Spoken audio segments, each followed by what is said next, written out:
Nah, orang-orang arif itu mereka kalau hatinya senang, mereka lebih takut itu ketimbang hati mereka susah, hati mereka sedih. Kenapa sebabnya? Karena tidak bisa berhenti di batas-batas adab dalam keadaan gembira itu kecuali sedikit orang. Ya Allahu biha, ya Allahu biha, Allahu bi husnil khatimah. Hikmah yang ke-78 dari Al-Hikam, berkata pengarang Imam Ahmad bin Athaillah Sakandari rahimahullah, basataka kaila yubqiyaka ma'al qabdi wa kabadaka kaila yatrukaka ma'al basti wa akhrajaka minhuma kaila takuna li syai'in dunah. Yang artinya Allah subhanahu wa ta'ala melapangkan hati engkau, menggembirakan hati engkau, agar tidak ia tinggalkan engkau beserta kesempitan. Dan Allah sempitkan engkau, Allah resahkan engkau, agar tidak ia tinggalkan engkau serta kelapangan. Dan Allah keluarkan engkau dari keduanya, kegembiraan, kesedihan, agar tidak adalah engkau bagi sesuatu selain Allah subhanahu wa ta'ala. Nah, itulah terjemah hikmah yang ke-78. Jadi fal ahwal salasatun al-bastu wal qabdu lis-salikin wa ahli al-bidayah minal arifin wal i'tidal li ahli nihayah minal arifin. Bermula keadaan yang disebutkan pengarang tadi ada 3 keadaan. Yang pertama, keadaan lapangnya hati, keadaan di mana hati ini lapang, hati kita ini gembira, hati kita ini berbunga-bunga. Yang kedua, keadaan di mana hati kita ini rasa sempit, di mana hati kita ini rasa sedih, di mana hati kita rasa sumpah. Nah, 2 keadaan ini untuk orang-orang salikin dan orang-orang yang pemula daripada kaum arifin. Sedangkan keadaan yang ketiga disebut keadaan i'tidal, keadaan yang normal, tidak ada sedih, tidak ada gembira, tidak ada berbunga, tidak ada sumpah. Itu untuk orang-orang yang di puncak makam kaum arifin.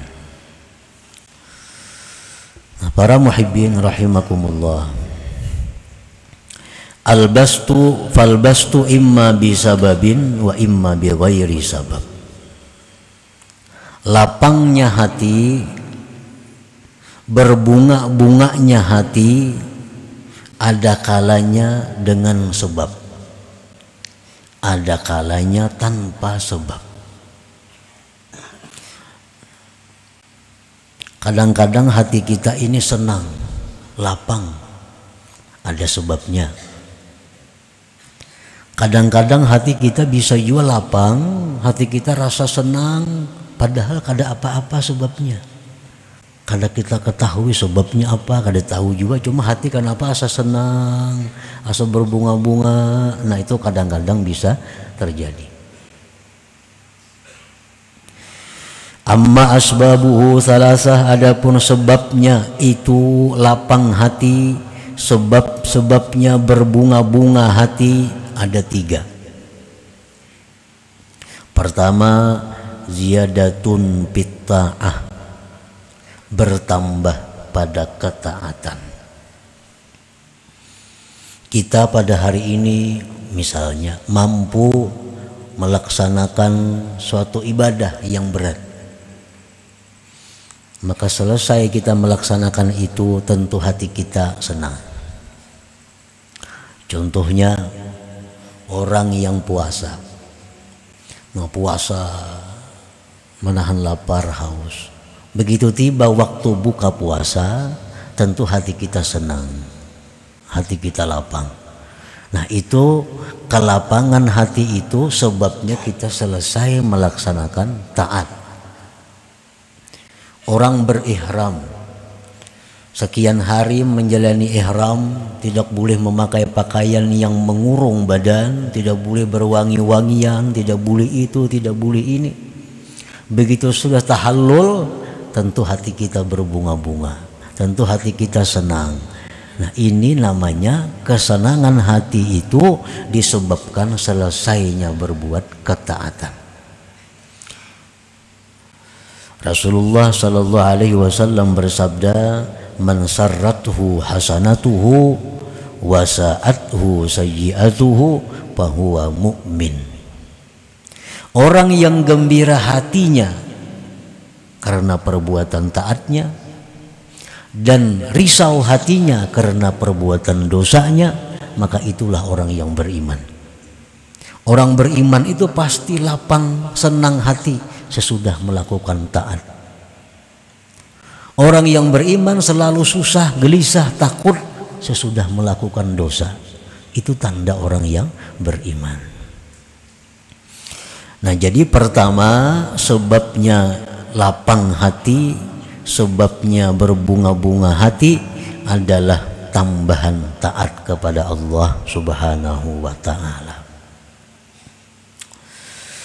Idza ja'akal bastu min hadas sabab fal ubudiyyatu taqtadi antaral minnata wal fadla wat taufiqa minallahi ta'ala. Apabila datang kepada engkau kegembiraan dari ini sebab, tuntung melaksanakan taat, kita gembira. Nah, selesai melaksanakan ibadah yang berat, kita gembira. Nah, sifat kehambaan yang ada pada diri kita menuntut kita pada waktu gembira sebab bertambahnya taat tadi, menuntutlah kehambaan itu bahwa engkau lihat itu anugerah, taufik, pertolongan dari Allah Subhanahu wa ta'ala. Jadi mesti macam itu. Kalau kita selesai berbuat taat, selesai berbuat ibadat, kita gembira hati, maka kita saksikan pertolongan Allah kepada kita. Kita saksikanlah taufik Allah kepada kita sehingga kita bisa menyelesaikan ibadah itu. Nah, kenapa sebabnya kita disuruh memandang anugerah Allah, taufik Allah, agar tidak timbul ujub di dalam diri kita, agar tidak timbul keakuan di dalam diri kita itu. Jadi itu namanya adalah adab orang yang waktu gembira hatinya karena bertambah taat ibadat tadi. Ingatlah nikmat taufik hidayah dari Allah. Au ziyadatun fid dunya, atau bertambah pada dunia. Bertambah pada dunia. Nah, kita melakukan usaha-usaha, bisnis-bisnis atau apa, lalu kita dapat keuntungan dunia. Timbullah kegembiraan hati, timbullah kesenangan hati kita karena bertambah dunia. Nah, ini namanya kegembiraan hati disebabkan bertambahnya nikmat duniawi. Nah, apabila kita mengalami yang demikian, kita banyak dapat keuntungan-keuntungan duniawi sehingga kita gembira, sehingga kita berbunga-bunga.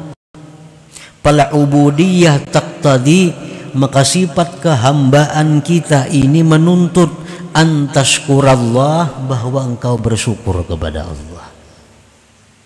Bersyukur kepada Allah. Dapat duit banyak, dapat keuntungan ini banyak, hati gembira. Nah, di waktu kita gembira hati itu, kehambaan kita ini menuntut untuk bersyukur kepada Allah. Kayak apa cara bersyukurnya itu? bisarfiha ila ta'atillah, dengan menggunakan pertambahan dunia itu untuk ibadah taat kepada Allah Subhanahu wa ta'ala. Jadi begitu kita dapat keuntungan dunia, hati kita berbunga-bunga, hati kita gembira, kita syukur kepada Allah, dan sudah ada rancangan niat, ini keuntungan untuk ini sekian, untuk ini sekian, untuk ini sekian, semuaan untuk kepentingan ibadah kepada Allah Subhanahu wa ta'ala. Nah, itu adabnya orang yang gembira hati, lapang hati karena keuntungan duniawi. Wa tahdhara amma batana min afatiha wa gawailiha, dan waspada dari sesuatu yang tersembunyi dari penyakit-penyakit dunia dan tipu daya dunia. Nah, jadi orang yang gembira tadi karena pertambahan dunia ada 2-3 tugasnya, adabnya sesuai dengan kehambaannya. Pertama, bersyukur kepada Allah, menggunakan pertambahan nikmat dunia itu untuk taat kepada Allah. Dan yang ketiga, hati-hati, waspada, jangan-jangan ini dunia mencelakakanku, jangan-jangan ini dunia membawaku kepada lalai terhadap Allah Subhanahu wa ta'ala. Nah, bila mana kita dapat nikmat dunia, gembira, lalu beradab dengan demikian, maka itu namanya kita beradab di dalam kelapangan hati kepada Allah Subhanahu wa ta'ala. Au madhun nas alaika, atau pujian manusia atas engkau. Ini sebab yang ketiga, orang-orang memuji kita, nah, orang-orang menyanjung kita, hati kita gembira. Itu manusiawi. Dipuji, disanjung, lalu kita gembira. Ini ngarannya kegembiraan disebabkan pujian orang kepada dirinya. Nah, fal ubudiyah taqtadi an takhafa Allah ay yuzhira aibaka linnas fayamkutuka aqrabun nas ilaik. Maka di saat kita gembira karena pujian manusia, di saat itu kehambaan kita menuntut agar kita takut kepada Allah. Takut apa? Takut Allah nampakkan cacat diri engkau kepada manusia. Takut Allah nampakkan aib engkau kepada manusia. Maka menghina akan engkau, membenci akan engkau orang yang paling dekat kepada engkau. Nah, jadi silahkan gembira dipuji orang, tapi di saat itu ada takut kepada Allah. Kalau aib kita dibuka Allah di tengah-tengah manusia. Nah, para muhibbin rahimakumullah. Wa amma bi ghairi sababin fal ubudiyyah taqtadi an la tukthiras su'al min Allah wa an la tukthiral kalam ma'an nas. Adapun dengan tiada sebab, hati kenapa gembira, hati kenapa berbunga-bunga, padahal kada ada sebab. Apa ada sebabnya? Taat biasa aja, dunia kada bertambah biasa aja juga, orang memuji kada ada juga, tapi hati kenapa rasa nyaman, hati rasa lapang. Nah, di saat itu kehambaan kita menuntut untuk tidak banyak minta-minta kepada Allah, untuk tidak banyak berbicara beserta manusia. Kan biasa kalau orang nang lapang hati itu biasa lantih, mau cuak-cuak ke situ kamarnya, hatinya gembira. Kalau orang yang banyak pikiran tuh mau masih berbunyi ranai biasanya. Nah, itu sudah manusiawi. Nah, di waktu kita gembira hati, lapang hati, nah kada usah cuap-cuap itu, biasa aja. Nah, biasa. Jangan banyak bicara dengan orang, jangan banyak minta-minta kepada Allah. Nah, lakukan seperti halnya biasa.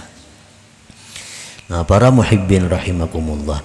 Nah, itulah keadaan pertama yang dilalui oleh orang yang salikin, oleh orang yang berjalan di jalan Allah, oleh orang-orang yang pemula dari kaum arifin. Mereka seperti demikian. Bila mana merasakan kegembiraan hati mereka tadi. Nah ini setiap hari pasti ada, ngarannya pun hal, keadaan.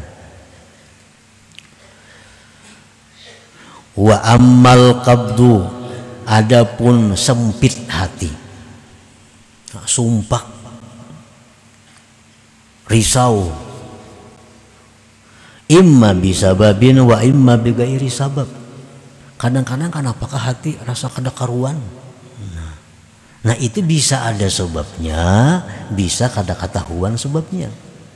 Padahal kada ada dicela orang, kada ada kehilangan harta, kada ada kehilangan apa, kada ada. Tapi kenapa hati ini rasa kada nyaman, rasa gelisah? Nah itu bisa terjadi.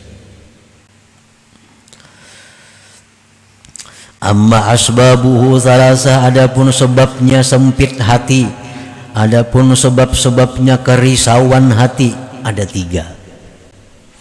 Zambun ahdastahu, pertama dosa yang kau lakukan, dosa yang kau lakukan. Karena jar Nabi tadi orang beriman itu bila berbuat dosa imbahnya itu sedih. Itu orang beriman, bila imbah berbuat dosa pasti sedih. Nah jadi kenapa hati ini sedih, hati ini rasa sumpah?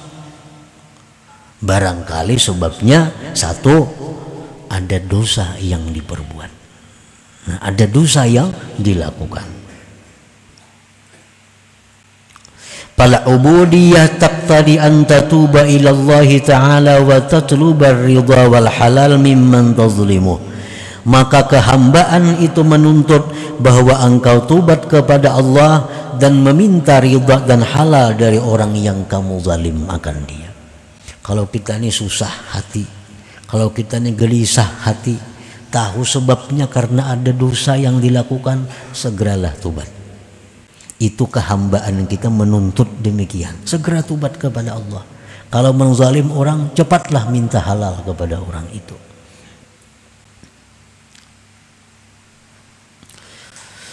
Au dunya zahabat au naqasat minka, atau hati sumpah, hati sedih, hati risau itu disebabkan dunia yang hilang atau berkurang dari engkau. Bisa juga imba ditipu orang, imba kehilangan, imba dapat musibah, lalu hati kita sumpah, lalu hati kita kada nyaman. Nah ini kada nyamannya hati disebabkan kehilangan dunia atau kekurangan dunia. Fal ubudiyah taqtadi an tardha bi qada'illahi ta'ala wa tahtasiba, maka kehambaan diri engkau itu menuntut bahwa engkau ridha dengan ketetapan Allah dan engkau mengharapkan pahala daripada Allah. Nah, di waktu hati kita sedih karena kehilangan dunia atau karena kurangnya dunia, di saat kita sedih itu kita dituntut untuk ridha kepada ketetapan Allah dan menunggu pahala daripada Allah Subhanahu wa Ta'ala. Itu untuk mengatasi kesusahan hati disebabkan hilangnya atau kurangnya daripada dunia. Au zalimun yu'dhika fi nafsik au irdik. Sebab yang ketiga, sumpah sakitnya hati, risaunya hati itu karena ada orang zalim yang menyakiti diri engkau atau pribadi engkau. Nah, kita disakiti orang zalim, kita dihina oleh orang, kita difitnah oleh orang, lalu kita sedih. Nah, di saat sedih itu kehambaan kita menuntut antasbira wa tahtamila wa tastaslima ila Allah Ta'ala, menuntut sabar dan sandang dan serahkan kepada Allah Subhanahu wa Ta'ala. Nah, ada orang zalim memfitnah kita, kada usah ke polisi mencemarkan nama baik, kada perlu. Ada misal difitnah orang ini mengadukan ke polisi pencemaran nama baik, itu kada perlu, kada ada untungnya.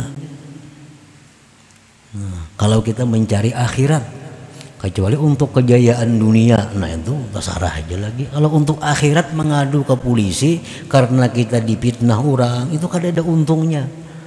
Sabarlah sabar, sandang, serahkan kepada Allah. Nah, itu paling baik. Dan tindakan Allah lebih cepat dari tindakan polisi.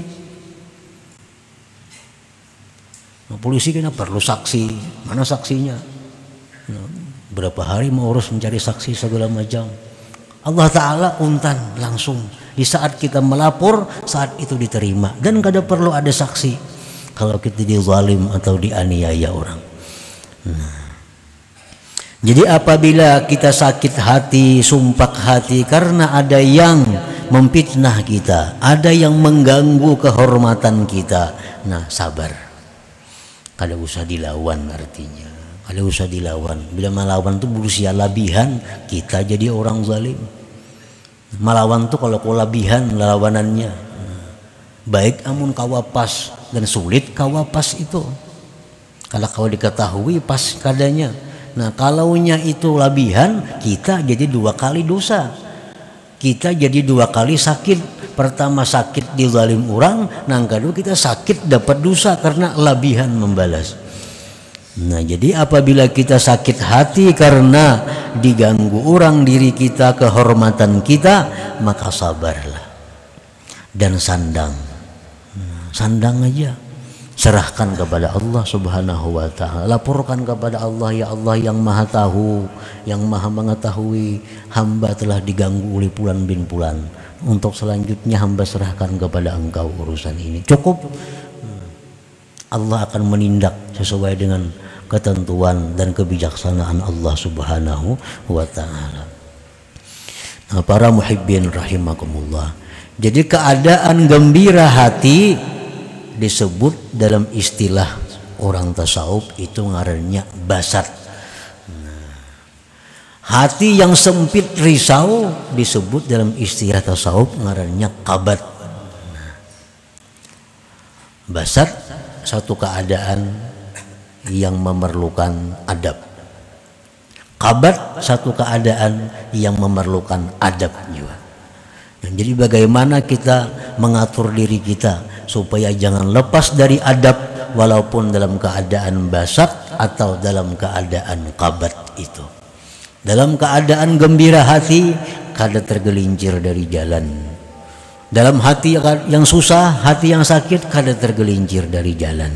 Semua jalan kita berjalan di atas adab yang diajarkan Allah dan Rasul sallallahu alaihi wasallam.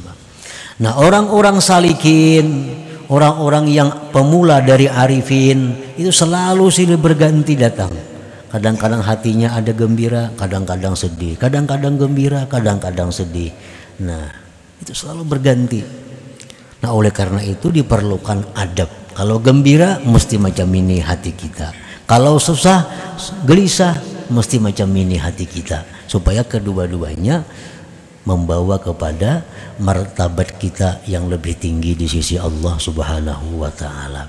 Gembira hati jadi pahala, susah hati jadi pahala. Nah, bila kita melaksanakan aturan-aturan adab-adab yang diajarkan ini. Wal i'tidal huwa li ahli nihayah minal arifin li ahli maqamil jam'i wa jam'il jama'. Sedangkan makam keadaan i'tidal, nah orang ini kada tahu di kabat, kada tahu di basat, ini kada tahu di gembira, kada tahu di sakit hati orang ini.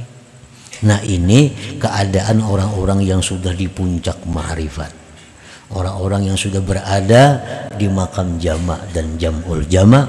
Wa sayati bayanuhu, dan selagi akan datang keterangannya itu. Summa qala al-Imam Ahmad ibnu Athaillah Sakandari fil hikmati tasi'ah wa sab'in wal hikmati samanin. Kemudian pengarang hikam Imam Ahmad bin Athaillah menyebutkan dalam hikmah yang ke-39 dan yang ke-80, al-arifun idza busitu akhwafu minhum idza kubidu wa la yaqifu ala hududil adab bil basti illa qalil. Lanjutannya dari hikmah yang ke-30, yang ke-78, yang ke-70, yang ke-78, sambungannya ke-79, orang-orang yang arif, orang-orang yang arif tingkatan pertama, Mereka itu lebih takut kalau berada di waktu kelapangan hati dibanding keadaan mereka sakit hati. Nah, orang-orang arif itu mereka kalau hatinya senang, mereka lebih takut itu ketimbang hati mereka susah, hati mereka sedih. Kenapa sebabnya? Karena tidak bisa berhenti di batas-batas adab dalam keadaan gembira itu kecuali sedikit orang. Orang yang bisa berjalan lurus di dalam hati yang gembira itu cuma sedikit. Kebanyakannya orang yang datang kegembiraan itu tergelincir daripada jalan yang benar.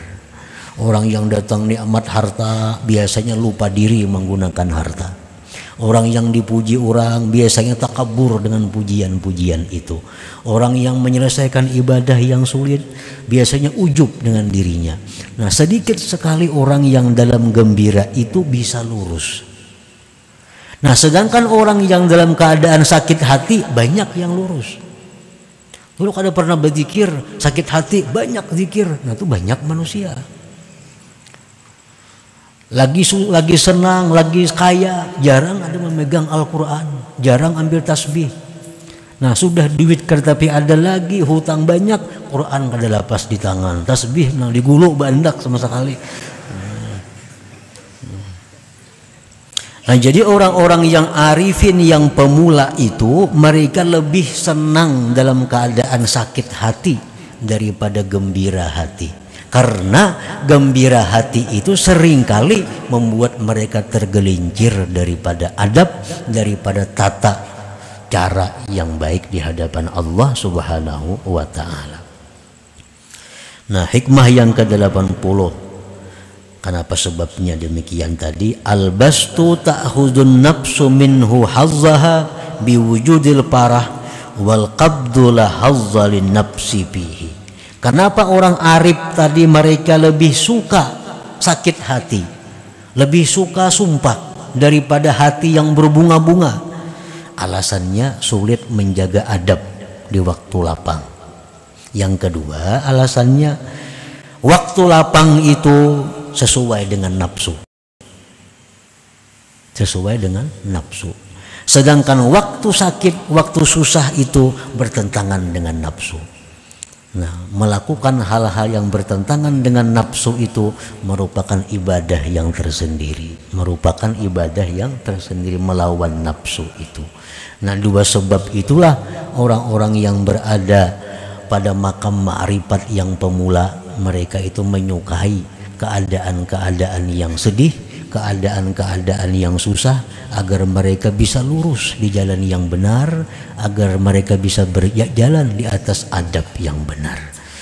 Nah, para muhibbin rahimakumullah, selanjutnya hikmah yang ke-81.